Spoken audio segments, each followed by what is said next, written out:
Hey Cubbies, welcome back to the Man Cave. Today, we'll be diving into the top 5 things you should absolutely not do in Brawl Stars. Whether you're a seasoned vet or just starting out, avoiding these common mistakes will help you dominate the battlefield and climb those ranks faster than ever. So grab your favorite brawler, hit the subscribe button, and let's get into it. Number 5, bad positioning. Players often underestimate the value of positioning in Brawl Stars. Poor positioning can leave you in a bad spot and vulnerable to enemy attacks. This will make it harder to take control of the map, which makes it less likely for your team to win. It is important to make sure you know where you should be at all times. This includes which lane you should be in, staying aware of your surroundings, and utilizing cover to your advantage. I believe one of the biggest disparities between the best players in the world and the average player is positional awareness. I know this is Brawl Stars, but it's like my Brazilian Jiu-Jitsu coach used to always say, position before submission. Or in this case, position before kills. So be mindful of your positioning. You'll be getting easy trophies and elo in no time. Number 4, picking the wrong brawler for that map. This is a very common occurrence in Brawl Stars that players often overlook.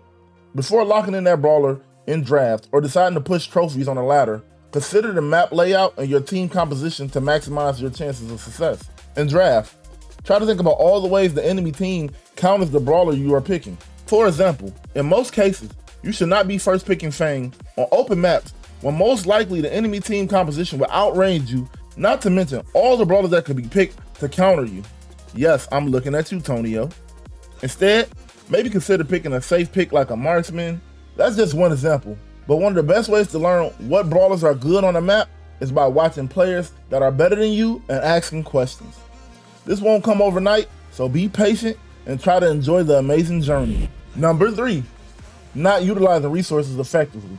While Brawl Stars is a free-to-play game and gives you a bunch of brawlers for little to no effort, its resources such as coins and power points can be hard to come by at times.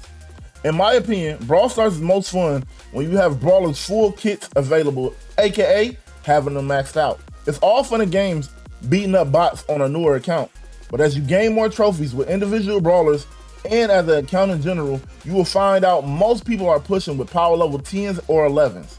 Unless you are extremely skilled at the game, these matches can feel almost unplayable. Heck, you don't even get one of the 4 buttons until you reach power level 7. My advice is to find one brawler in each row and get them to power level 10 or 11.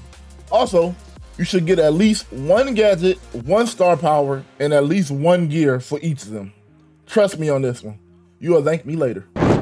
Number 2, playing with randoms. This one here is a little more out of your control, unless you have IRL friends that play the game, but there is a way to improve your chances. First, you have to start by hitting the like button and subscribing so you can keep up to date with more awesome content. And secondly, joining a streaming community like mine, where we stream Monday through Friday. Also, join our Discord, where we have a looking for group channel and voice chats for people to team up and get on comms. All links in the description below. In all seriousness though, it doesn't have to be my community. Just find one that you like, be friendly, and stay active. Remember, gaming is always more fun when playing with the homies. Number 1, stop AFKing / giving up. This one here really grinds my gears. If you don't have time for a 3-minute Brawl Stars match, then you probably shouldn't queue up. I understand that sometimes life happens and you have to handle business, or maybe your McDonald's Wi-Fi is acting up.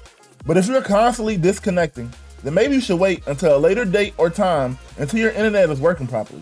What's worse than an unintentional AFKer are the ones who just give up mid-match. I know it's frustrating to be losing, but to give up and not even try to win is ridiculous. There's always a chance for a comeback, or at least take the opportunity to get better.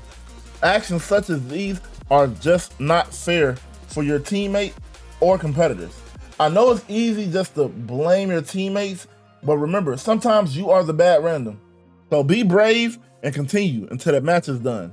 So with these 5 things in mind, you should be ready to go out there and show the world what you're made of. Until next time, guys, God willing, love y'all. Peace.